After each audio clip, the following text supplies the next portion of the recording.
बिस्मिल्लाहिर्रहमानिर्रहीम। मोहम्मद इमरान काजी आपसे मुखातिब है, गवर्नमेंट इस्लामिया कॉलेज लाहौर से। आज के इस वक़्त में हम ज़िक्र करेंगे हमारे नेक्स्ट चैप्टर का, जिसका नाम है रेप्टाइल्स। आपको शायद ये बात याद हो, हम वर्टिब्रेट्स में दो ग्रुप का ज़िक्र कर चुके। उनमें एक ग्रुप जो था वो फ़िशेस का और दूसरा जो है वो एम्फीबियंस का था। फ़िशेस जो हैं these were entirely aquatic organisms, पानी में रहने वाले। लेकिन मॉडर्न फ़िशेस में कुछ ऐसी भी हैं जो लंग्स के साथ रेस्पिरेशन का प्रोसेस परफॉर्म करती हैं। तो हमने ये बात तब अज्यूम की थी कि जो फ़िशेस हैं उनसे नए जो ऑर्गेनिज़म्स हैं वो इवॉल्व हुए। एक ग्रुप हमने ज़िक्र किया था, उसमें से एम्फीबियन जो हैं वो निकले, और हमने कहा कि एम्फीबियन जो हैं these used time to time movement on land. कभी लाइफ का कुछ हिस्सा पानी में और कुछ हिस्सा जो है वो खुश्की पे गुजार देते हैं, ये हमने ज़िक्र किया था। तो आज हम ऐसे ऑर्गेनिज़म के ग्रुप का ज़िक्र करेंगे जिसके जानदार जो हैं वो प्योरली वाटर जो है वो लिविंग नहीं हैं, वो लैंड इनहेबिटेंट्स हैं, जबकि लाइफ का कुछ पार्ट बिल्कुल माइनर बल ना होने के बराबर जो है, या कभी बवक्त ज़रूरत जो है वो पानी के माहौल को विज़िट करते हैं। तो ऐसे ग्रुप जो हैं उनका जो नाम है वो हम देख लेते हैं। उन ऐसे ग्रुप का जिनका हम अभी ज़िक्र करने जा रहे हैं, उस ग्रुप को हम रेप्टाइल्स कहते हैं। तो हम चलते हैं उन रेप्टाइल्स की तरफ ही, जिनका हमने आज टॉपिक जो है जिनके बारे में ज़िक्र करना है। तो ये है जी रेप्टाइल्स। ये रेप्टाइल्स हैं। रेप्टाइल का जो वर्ड है वो लातीनी ज़ुबान लैटिन वर्ड जो है वो रेप्टस से निकला है, जिसका मतलब होता है टू क्रीप, रेंगना। इस स्टार्ट के साथ के जितने भी ऑर्गेनिज़म जिनके एग के अंदर बाहर वाली मेम्ब्रेन जो है वो प्रोटेक्टिव होती है, जिसको आपको याद होगा मैंने एमनियोटिक मेम्ब्रेन्स का नाम दिया था। तो वर्टिब्रेट्स में सबसे पहला ग्रुप जिनके एग में वो मेम्ब्रेन मौजूद होती है जो एम्ब्रियो को प्रोटेक्ट करती है, उसको हम एमनियोट्स कहते हैं। और ये रेप्टाइल्स हैं वो जानदार जिनमें वो मेम्ब्रेन मौजूद है, सो इसलिए हम इन जानदारों को एमनियोट्स कहते हैं। तो एमनियोट्स का पहला जो ग्रुप है वो रेप्टाइल्स हैं। तो अगर आपके सामने डायग्राम में स्लाइड नंबर 1 आप देख रहे हैं, तो स्लाइड नंबर 1 में ये बात बिल्कुल वाज़ेह है कि ये जानदार जो हैं वो क्रीपिंग हैं, रेंगने वाले जानदार हैं। तो इन जानदारों की क्लासिफिकेशन का जहाँ तक ताल्लुक़ है, इनका ताल्लुक़ किंगडम एनिमेलिया के साथ है। फाइलम इनका कॉर्डेटा है, सब फाइलम वर्टिब्रेटा है, और क्लास जो है वो रेप्टिलिया है। यहाँ पे आपको याद रहे कि हम जो वर्टिब्रेटा सब फाइलम है उसकी तीसरी क्लास का जिक्र कर रहे हैं। पहली क्लास जो थी वो हमने पाइसेस की जिक्र की थी, फिशेस की। दूसरी क्लास जो थी वो एम्फीबियन की थी। तीसरी क्लास जो है वो रेप्टाइल्स की है। एक इसके बाद आने वाली चौथी क्लास जो होगी वो बर्ड्स की होगी, और पांचवी जो होगी वो मैमल्स की होगी। तो वर्टिब्रेट्स में वर्टिब्रेट के फाइलम को, सब फाइलम को हम बेसिकली 5 क्लासेस में डिवाइड कर देते हैं, जिनमें से थर्ड क्लास जो है वो हम आज जिक्र कर रहे हैं।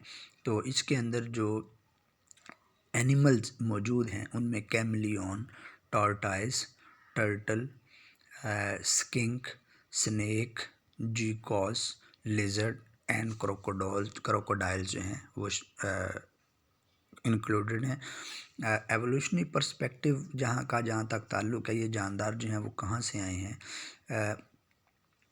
Living representative includes the turtles, lizard, snakes, worm lizard, crocodiles and the tuatara. ये वो रिप्रेजेंटेटिव ऑर्गेनिजम्स हैं जो कॉमनली हम देख लेते हैं, जिनके बारे में हम जानते हैं, तो ये वो रिप्रेजेंटेटिव हैं इस ग्रुप के। It is believe that at the earliest member of the reptiles family were the first vertebrate to possess amniotic egg। Vertebrate का ये पहला ग्रुप है जो एमनियोटिक मेम्ब्रेन जिनके अंदर मौजूद होती है, जो प्रोटेक्टिव कवरिंग का काम करती है। तो वो एग जो प्रोटेक्टिव जिसमें मेम्ब्रेन होती है, उस एग के कुछ, उस मेम्ब्रेन के कुछ जो है वो करैक्टरिस्टिक्स होते हैं उस एग के। ज़रा थोड़ा सा उसके बारे में हम जिक्र कर लेते हैं। Extra embryonic membranes protect the embryo from desiccation. आपको याद होगा मैंने जिस दिन आपसे जिक्र किया था इस एमनियोटिक मेम्ब्रेन का, तो आपसे कहा था कि 3 एम्ब्रियोटिक मेम्ब्रेन्स होती हैं, एमनियोन, कोरियोन और एलेंटॉइस। एमनियोन का फंक्शन था कि वो एमनियोटिक फ्लूइड प्रोवाइड करती है किसी भी झटके चोट से बचाने के लिए। कोरियोन गैस एक्सचेंज का काम करती है, जबकि जो एलेंटॉइस है वो वेस्ट मैटर को स्टोर करने का काम करती है। तो ये तीनों मेम्ब्रेन जो हैं वो एग के अंदर एम्ब्रियो के गिर्द मौजूद होती हैं ताकि एम्ब्रियो जो है वो महफूज हो सके। और यही वो पहला ग्रुप है जिसमें ये मेम्ब्रेन्स होती हैं, और इसीलिए हम इनको फर्स्ट एमनियोटिक ऑर्गेनिज्म या फर्स्ट एमनियोटिक वर्टिब्रेट्स कहते हैं। Number 2, cushion the embryo. Embryo जो है उसके गिर्द एमनियोटिक जो फ्लूइड है वो एक गद्दी के तौर पे काम करता है। प्रोमोट गैस ट्रांसफ़र, मैंने अभी जिक्र कर दिया कि गैस ट्रांसफ़र भी इन्हीं मेम्ब्रेन की वजह से होती है। वेस्ट मैटर जो है उसको स्टोर करती है। नंबर 4 पॉइंट ये है। Number 5, leathery shell are hard. इनका जो शेल होता है इन जानदारों का वो हार्ड होता है और लेदर की तरह का होता है।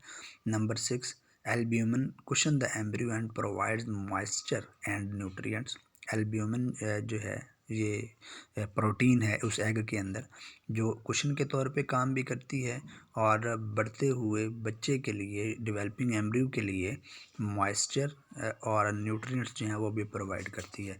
यॉक जो है वो इस एग के अंदर जो मौजूद है वो फूड सप्लाई करने का काम करती है। तो आपके सामने ये एमनियोटिक मेम्ब्रेन है, एमनियोटिक एग जो है वो आपके सामने मौजूद है। इस अगर आप इसके अंदर देखेंगे तो आपको ये बात नज़र आएगी कि एम्ब्रियो जो है वो बिल्कुल एक साइड पे मौजूद है और उस एम्ब्रियो के गिर्द जो है वो एमनियॉन मौजूद है। एमनियॉन में जो है वो एमनियोटिक फ्लूइड है। सबसे बाहर जो है वो शेल है, उस शेल के अंदर एमनियॉन जो मेम्ब्रेन है उसके साथ एलेंटॉइस है और दूसरी साइड पे जो है वो यॉक सैक है। एल्ब्यूमिन मौजूद है, कोरियोन मौजूद है। तो ये वो तमाम मेम्ब्रेन्स हैं, ये वो तमाम करैक्टरिस्टिक्स हैं जो एक एग के होते हैं, जो किसी भी एग को या उसमें मौजूद एम्ब्रियो को लैंड एनवायरनमेंट पे रहने के लिए जगह प्रोवाइड करता है।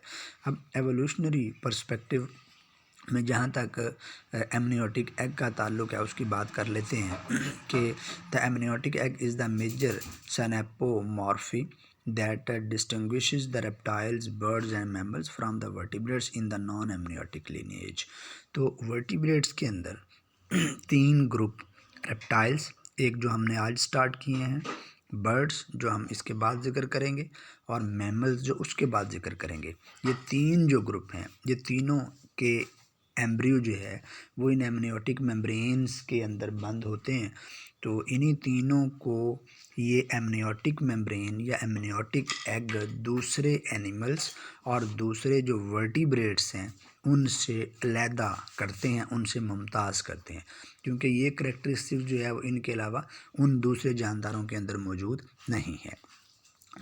Amniotic egg played an important role in vertebrate successful invasion of terrestrial habitat। अगर ये मैंने कहा कि एमनियोटिक मेम्ब्रेन मौजूद ना हो तो जो एग है वो टेरेस्ट्रियल एनवायरनमेंट में हैच नहीं कर सकता, इसलिए कि वो डेसिकेट हो जाएगा, वो खुश्क हो जाएगा, उसको जो एम्ब्रियो है वो सर्वाइव नहीं करेगा। तो इसलिए खुश्की के माहौल में रहने के लिए जो एग है वो ज़्यादा सक्सेसफुल होता है। one of many reptilian adaptations that have allowed members of this class to flourish on land। और यही वो करैक्टर है जो इन रेप्टाइल्स को खुश्की के पे रहने के लिए जो है वो हेल्प करता है। एवोल्यूशनरी पर्सपेक्टिव में the ancestral amniotes has not yet been discovered. अभी तक ये पता नहीं चला कि कौन सा वो पहला जानदार है जिसमें ये एमनियोटिक मेम्ब्रेन मौजूद थी। Adaptive radiations began in the late Carboniferous and early Permian period. लेकिन जो इनकी तादाद बढ़ने का काम है एमनियोटिक जानदारों का, वो लेट कार्बोनिफेरस में और अर्ली परमियन पीरियड जो है उसमें स्टार्ट हुआ था। Major prey of early amniotes is terrestrial insect.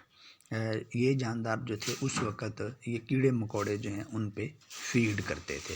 Adaptive radiations from lineage having distinguishes modification such as. अब वो जानदार जो एमनियोट्स थे उनमें जो मॉडिफिकेशंस थी उनमें ये मॉडिफिकेशन बड़ी प्रोमिनेंट थी।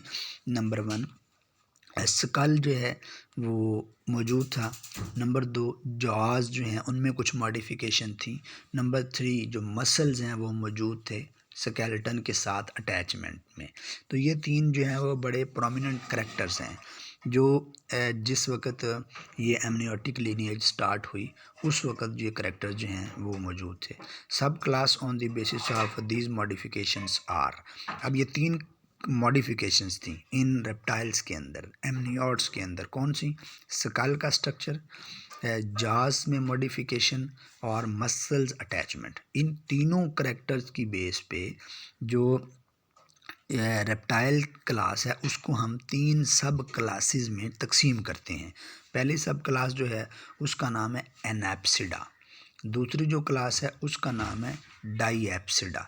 अब तीसरी जो सब क्लास है उसका नाम है साइनैप्सिडा। बात बड़ी सादा सी है, ध्यान से आपने सुननी है कि एना जो है इसका मतलब होता है विदाउट, एप्सिडा जो है इसका मतलब होता है ओपनिंग, सुराख या होल। अगर किसी जानदार का स्कल विदाउट ओपनिंग होगा तो उस सब क्लास को हम कहेंगे एनएप्सिडा। अगर उसमें 2 सुराख होंगे हम उसे कहेंगे डाईएप्सिडा। अगर उसमें एक सुराख होगा, एक ओपनिंग होगी, 1 ओपनिंग होगी, just 1, then we have to say it is synapsid. So the class reptilia is divided into 3 subclasses. The organism without any opening in the skull, any hole in the skull, are called as anapsid. With 2 openings are called as diapsid, while the organism have 3 openings in the skull, single opening in the skull, are called as synapsid. तो इस diagram के अंदर हम देखते हैं, ये नीचे diagram आपको नज़र आ रही है। इस डायग्राम में आप देखेंगे तो आपको ये स्कल जो है वो प्रोमिनेंट नज़र आएगा। आप देखें तो सबसे ऊपर जो है वो आपको नज़र आ रहा है एनैप्सिडा। इसमें अगर आप देखें तो जो ओपनिंग है वो मौजूद नहीं है। आपको वैसे 2 छोटी छोटी ओपनिंग नज़र आ रही होंगी, उनमें से एक ओपनिंग जो आपको नज़र आ रही है वो ओपनिंग नज़र आ रही है फ्रंट वाली साइड पे, वो है नेज़ल ओपनिंग, नाक की, उसका जिक्र नहीं हो रहा। उसके बाद एक बड़ी ओपनिंग नज़र आ रही है, वो ओपनिंग आपको नज़र आ रही है वो है ऑर्बिट, आँख वाली ओपनिंग, इसका भी जिक्र नहीं हो रहा। अब देखें ऊपर वाली डायग्राम में और कोई ओपनिंग मौजूद नहीं है, तो इसका मतलब है दैट इज़ एनैप्सिडा विदाउट ओपनिंग। अगर आप इस डायग्राम को नीचे से 2 जो बनी हुई हैं उनको देखेंगे तो जो फ्रंट वाली है उसमें ऊपर वाली 2 के अलावा एडिशनल सिर्फ एक ओपनिंग है, तो इसलिए हम इसको साइनैप्सिड। और जो मेरी राइट वाली डायग्राम है उसके नीचे आप देखेंगे तो उसमें और आई ऑर्बिट के पीछे जो है वो 2 ओपनिंग्स हैं, तो इनको कहेंगे डाईएप्सिड। तो ज़रा पीछे चलते हैं, यहाँ देखते हैं कि इनमें क्या डिफरेंस है। सब क्लास एनैप्सिडा लैक ओपनिंग और fenestrae in the temporal region of the skull. Temporal region होता है पुड़पड़ी, जो आपके कान के ऊपर वाला इलाका है ना, that is called as temporal region, यहाँ टेम्पोरल बोन होती है। तो इसमें वो कहता है सुराख मौजूद नहीं होता। No evolutionary tie with other reptiles, इसका दूसरे रेप्टाइल्स, बाकी जो रेप्टाइल्स हैं उनके साथ कोई लिंक नहीं नज़र आता। लिविंग एग्ज़ाम्पल इसकी जो है वो टर्टल है, टर्टल, ये टॉर्टाइज की तरह का दूसरा जो है वो टर्टल है. They have been evolved but fundamental from of their skull and shell is recognizable in 200 million years old fossil. लेकिन ये वो इवॉल्व तो हुआ है, लेकिन ये लगता है कि 200 मिलियन साल पुराना जो है वो इसका फॉसल मौजूद है. An absent lineage is evident from 245 million years old rocks of South Africa. 245 million साल पुराना जो इसका फॉसल है वो साउथ अफ्रीका से मिला. ये तो क्लास थी एनैप्सिडा. दूसरी क्लास है डाईएप्सिडा. एक ग्रीक वर्ड है, डाई मीन होता है टू, मैंने कहा कि एप्सिड मीन होता है ओपनिंग, दो सुराखों वाले. They have upper and lower openings in the temporal region of the skull. कान के ऊपर यूँ समझ लीजिए कि दो सुराख हैं ऊपर नीचे, तो ये बात लिखी हुई है. Skull often divided into two or more groups. जो स्कल है वो दो हिस्सों में डिवाइड किया जाता है. इनका सब क्लास इसकी जो डाईएप्सिडा हैं इसकी सब क्लास जो है बल्कि सब क्लास होगी लेपिडोसॉरिया, जिसके अंदर मॉडर्न स्नेक्स हैं, लिजर्ड्स हैं और टाटारा हैं. जबकि अगली सब क्लास जो है वो आर्कोसॉरिया है. आर्कोसॉरिया जो है इसके अंदर जो है ये मीज़ोज़ोइक इरा में ये इवॉल्व हुए, रेडिएट हुए, बड़े तादाद में इजाफा हुआ. इंक्लूड्स जो हैं वो dinosaurs. Most archosaurs are now extinct. Living archosaurs जो हैं उनमें कुछ के अलावा बाकी जो हैं वो एक्सटिंक्ट हो चुके. जो लिविंग हैं उनमें डायनासॉर्स मौजूद हैं. तो ये सब क्लास जो कौन सी है, आर्कोसॉरिया. तो यूँ समझ लीजिए कि जो ग्रुप डाईएप्सिडा है जिसके स्कल में दो ओपनिंग्स हैं, उनकी एक जो ग्रुप है उसको हम कहते हैं आर्कोसॉरिया और दूसरी जो है उसको कहते हैं लेपिडोसॉरिया.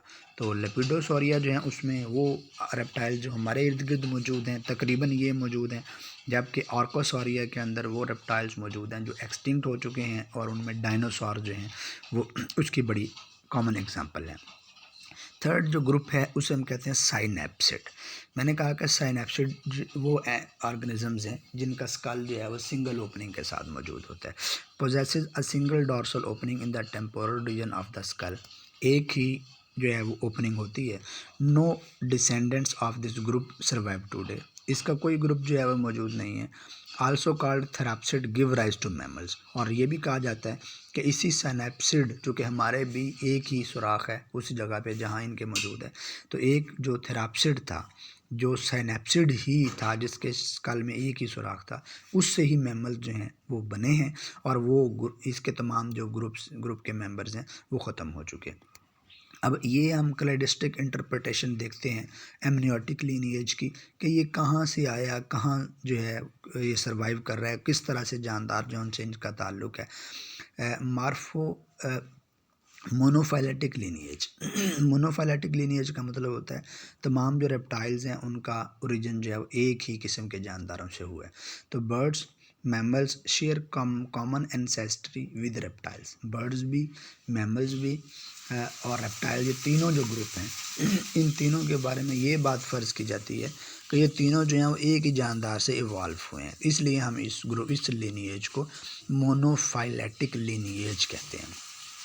According to cladistic interpretations, birds should be classified as reptiles with their closest relatives the dinosaur. जो birds हैं उनको हम डायनासोर के साथ ऐसे इसलिए मिला सकते हैं क्योंकि वो डायनासोर से ज़्यादा मैच करते हैं. They also observe close relationship with the mammals, ancient synapsid reptiles. और जो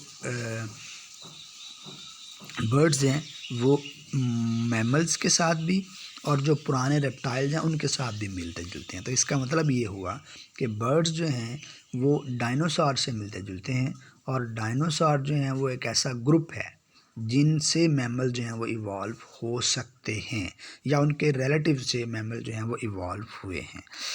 evolution systematic disagree with cladistic interpretations. अगर हम एवोल्यूशन की बात करते हैं तो वो इस क्लैडिस्टिक इंटरप्रिटेशन ये होती है कि जानदारों की हम जो है वो आबाई हिस्ट्री जानें, उनकी ट्री डायग्राम बनाएं. तो ये क्लैडिस्टिक एनालिसिस होगा कि यहाँ से कौन सा था उससे ये बने।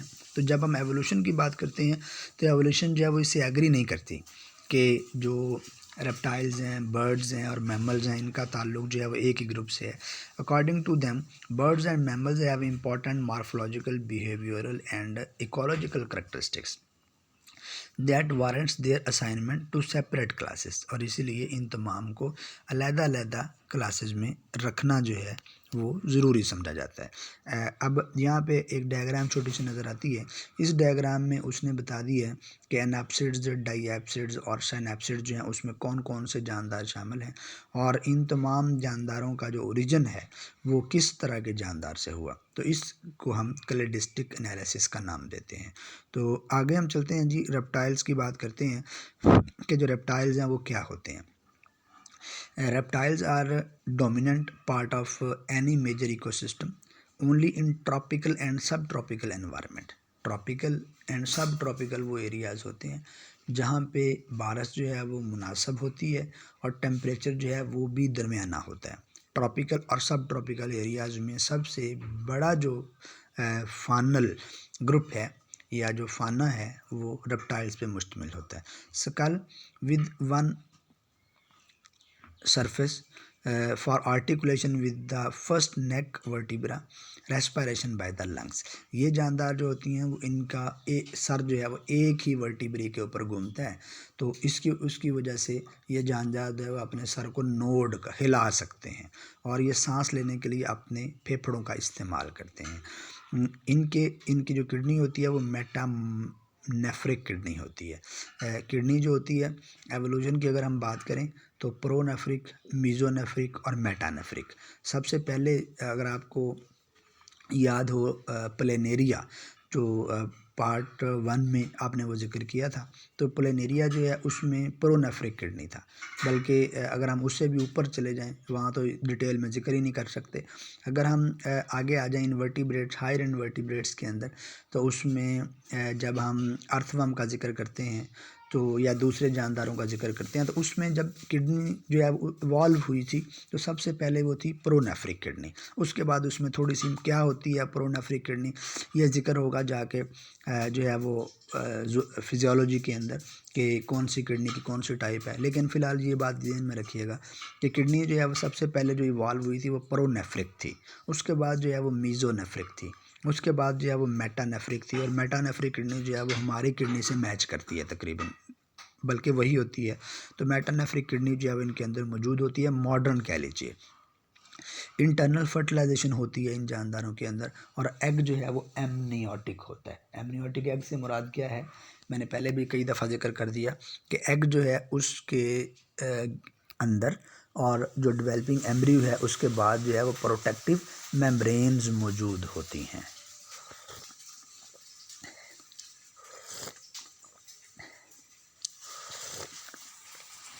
तो इन जानदारों की जो स्किन है वो ड्राई होती है और कैराटिन जो है कैराटिनाइज्ड एपिडर्मल स्केल्स होते हैं जो कैराटिन से बने होते हैं।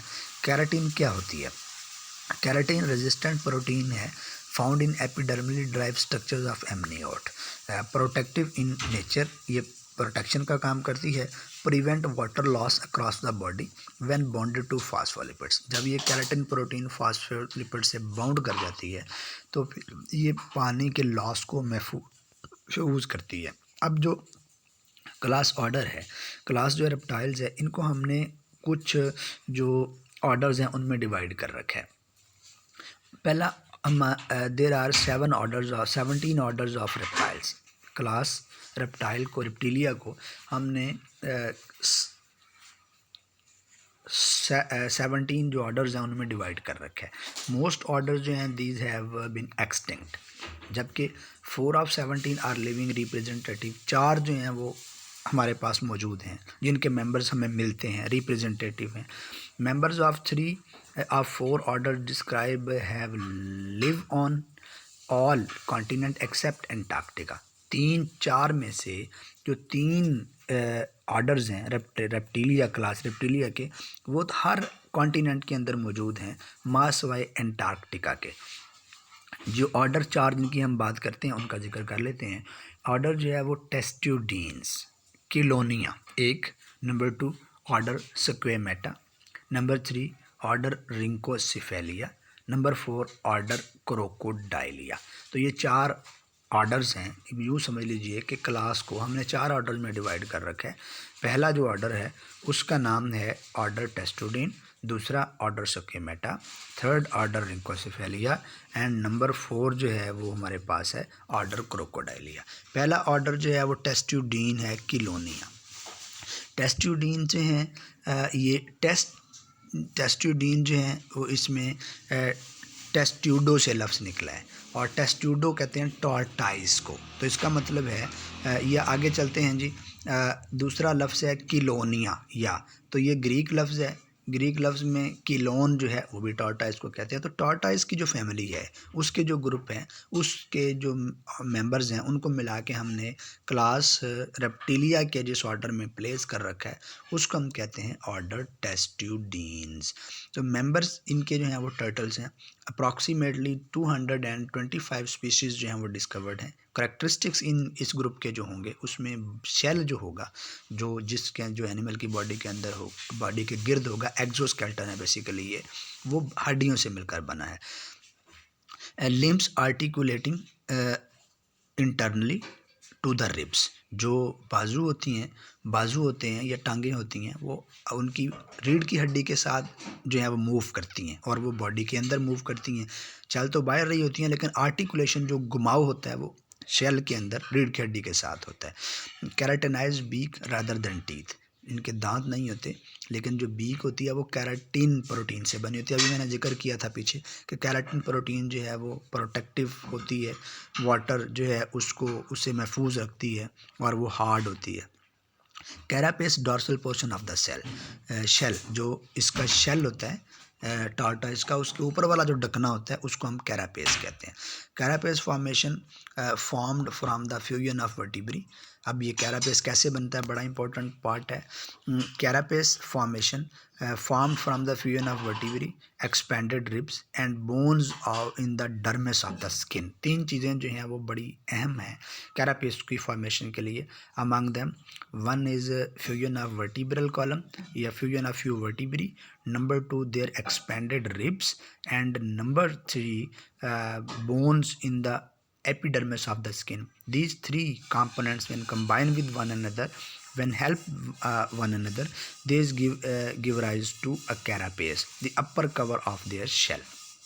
Keratin cover the bones of the carapace, ये carapace जो हैं वो इसको कवर करती हैं।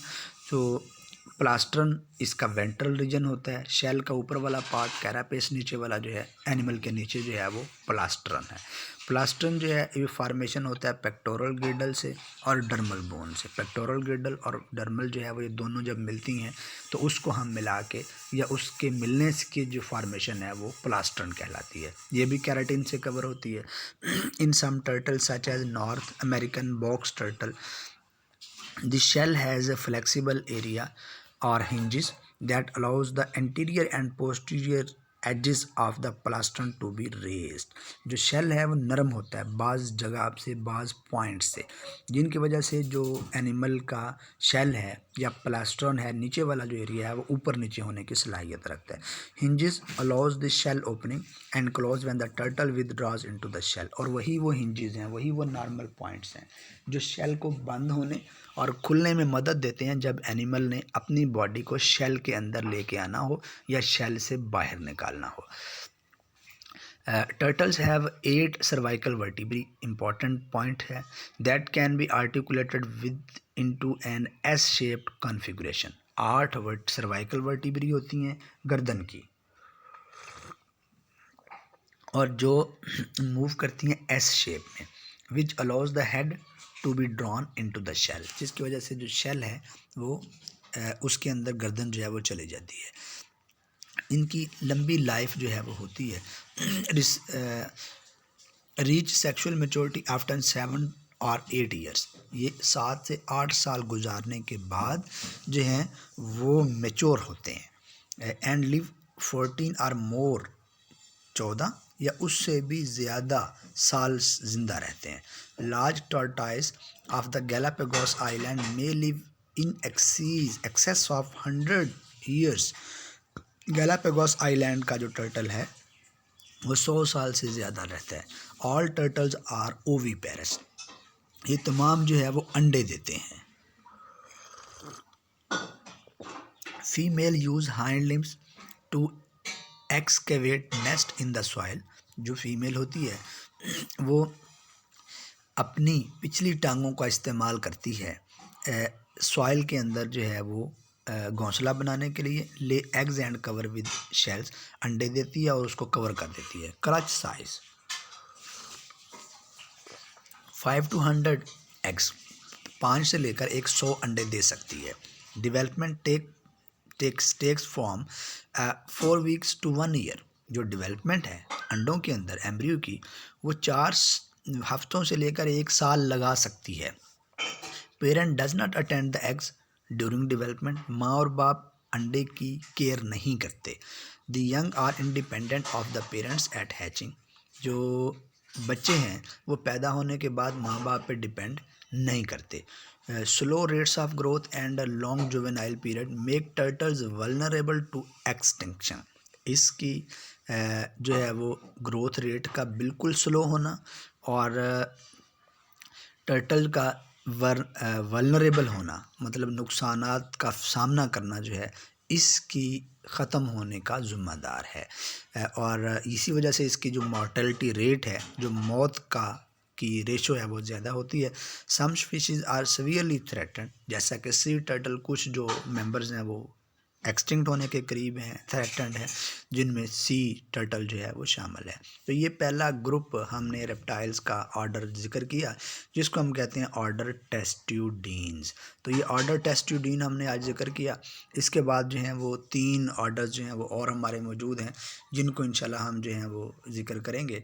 तो आप अगर इसमें कोई बात मुश्किल हो, कोई बात आपको समझ ना आ रही हो, तो आप जो हैं वो पूछ सकते हैं, ज़िक्र कर सकते हैं, क्वेश्चन जो है वो रेज़ कर सकते हैं।